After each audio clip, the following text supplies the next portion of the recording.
So exam ದಿನ just as usual ಹೋಗಿದ್ದೆ. Tension ಏನು ಇರಲಿಲ್ಲ, ಯಾಕಂದರೆ ನನಗೆ ಅಂಥ ಹೋಪು ಇರಲಿಲ್ಲ, ಅಂಥ ಆಸೆ ಕೂಡ ಇರಲಿಲ್ಲ.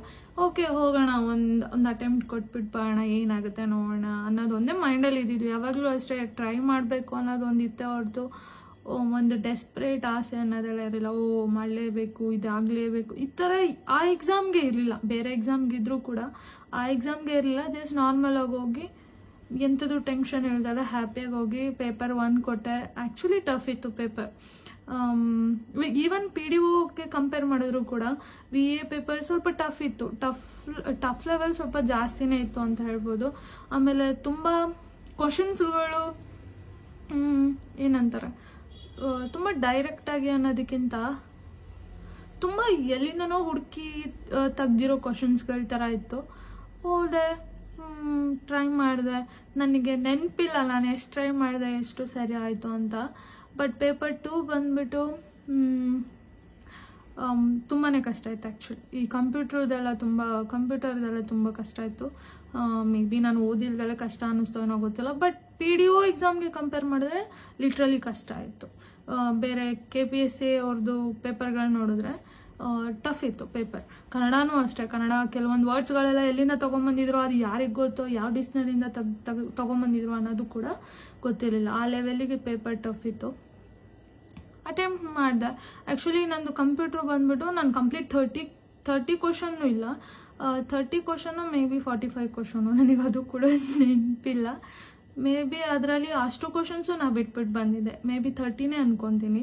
ಅಷ್ಟು ಕ್ವಶನ್ಸು ಬಿಟ್ಟು ಬಂದಿದ್ದೆ. ಒಂದೇ ಒಂದು ಕ್ವಶನ್ ನಾನು ಅಟೆಂಪ್ಟ್ ಮಾಡಿದೆ, ಆ ಒಂದು ಕ್ವಶನ್ ಮಾತ್ರ ರೈಟ್. ಇನ್ನು ಉಳಿದಿದ್ದಷ್ಟು ನಾನು ಹಾಗೆ ಬಿಟ್ಬಿಟ್ಟು ಬಂದಿದ್ದೆ ಪೇಪರ್. ಯಾಕಂದರೆ ನನಗೆ ಕಂಪ್ಲೀಟ್ ಎಂಥದ್ದು ನಾಲೆಡ್ಜೇ ಇರಲಿಲ್ಲ.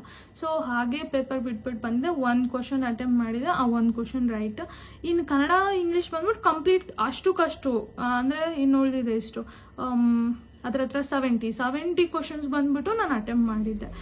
ಫಸ್ಟ್ ಪೇಪರಲ್ಲೂ ನಾನು ಆಲ್ಮೋಸ್ಟ್ ನನಗೆ ಅನ್ನಿಸ್ದಂಗೆ 100 ಕ್ವಶನ್ಸ್ಗೆ 95 ತನಕನೂ ನಾನು ಅಟೆಂಪ್ಟ್ ಮಾಡಿದ್ದೆ ಅನ್ಕೊತೀನಿ. 95-96 ತನಕನೂ ಅಟೆಂಪ್ಟ್ ಮಾಡಿದ್ದೆ. ಆ ಮೂಮೆಂಟಲ್ಲಿ ಕಂಪ್ಲೀಟ್ ಒಂದು ಏನು ಟೆಕ್ನಿಕ್ನ ಯೂಸ್ ಮಾಡಿದೆ ಅಂದರೆ, ಕಂಪ್ಲೀಟ್ ನನಗೆ ಗೊತ್ತಿಲ್ಲದಿರೋದನ್ನು ಕಂಪ್ಲೀಟ್ ಬಿಟ್ಬಿಟ್ಟು ಬರೋದು. ಕಂಪ್ಲೀಟ್ ಗೊತ್ತಿಲ್ಲ ಅಂದರೆ ಆ ಕ್ವಶನ್ ನಾನು ಟಚ್ ಕೂಡ ಮಾಡಬಾರ್ದು. ಬಟ್ ಒಂದು ಸ್ವಲ್ಪ ನಾಲೆಡ್ಜ್ ಇರುತ್ತಲ್ಲ, ಅದನ್ನು ಗೆಸ್ ವರ್ಕ್ ಮೇಲೆ ಹಾಕಿ ನೋಡಿ ಮಾಡೋಣ ಅನ್ನೋದು ಒಂದು ಮೈಂಡಲ್ಲಿ ಇತ್ತು. ಅನ್ನೋದು ಬಿಟ್ಟರೆ ಬೇರೆ ಯಾವುದೇ ಥರ ಬೇರೆ ಏನು ಮೈಂಡಲ್ಲಿ ಓಡ್ತಿರ್ಲಿಲ್ಲ. ಸೊ ಇಷ್ಟೇ ನಾನು ನಿಜ ಹೇಳಬೇಕು ಅಂದರೆ ಪ್ರಿಪೇರ್ ಆಗಿದ್ದು. ಇದು ಬಿಟ್ಟು ಪ್ರಿಪೇರ್ ಆಗಿಲ್ಲ. ಒಂದು ವೇಳೆ ಪ್ರಿಪೇರ್ ಆಗಬೇಕು ಅನ್ನೋರಿಗಿದ್ರೆ ಮೇ ಬಿ ಒಂದು ಸಜೆಷನ್ ಕೊಡ್ಬೋದು ಏನು ಮಾಡ್ಬೋದು ಅಂತ. ಬಟ್ ನಾನು ಥರ ಎಲ್ಲ ಮಾಡೋಕ್ಕೆ ಹೋಗ್ಬಿಡಿ.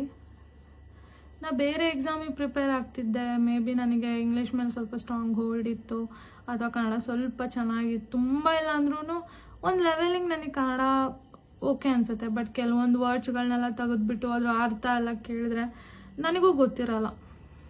ಬಟ್ ಇನ್ನು ಉಳಿದಿದ್ದೆಲ್ಲ ಮಾಡ್ಬೋದು. ಈ ಸಂಧಿ ಸಮಾಸ ಇವೆಲ್ಲ ಮಾಡ್ಬೋದು, ಇದೆಲ್ಲ ಏನು ಪ್ರಾಬ್ಲಮ್ ಇಲ್ಲ.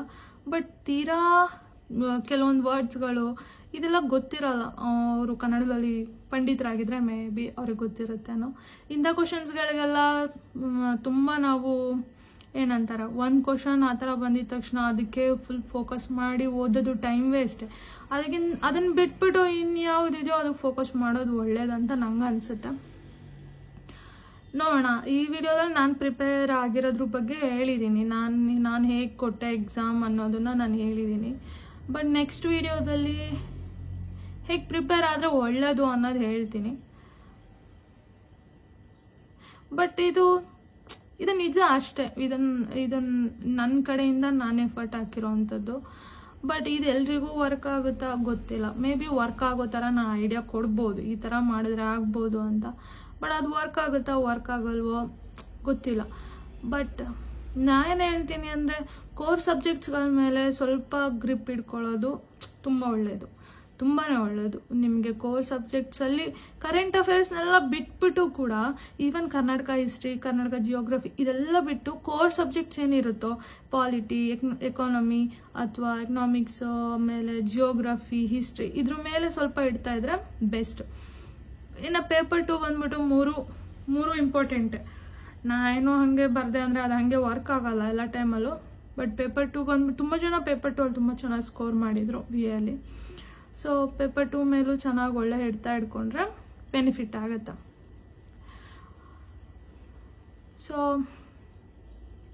ಇದು ನಾನು ಪ್ರಿಪೇರ್ ಆಗಿದ್ದು. ನೋಡೋಣ ನೆಕ್ಸ್ಟ್ ವಿಡಿಯೋದಲ್ಲಿ ಹೇಗೆ ಪ್ರಿಪೇರ್ ಮಾಡಿದ್ರೆ ಒಳ್ಳೆಯದು ಅನ್ನೋದು ನಾನು ಹೇಳ್ತೀನಿ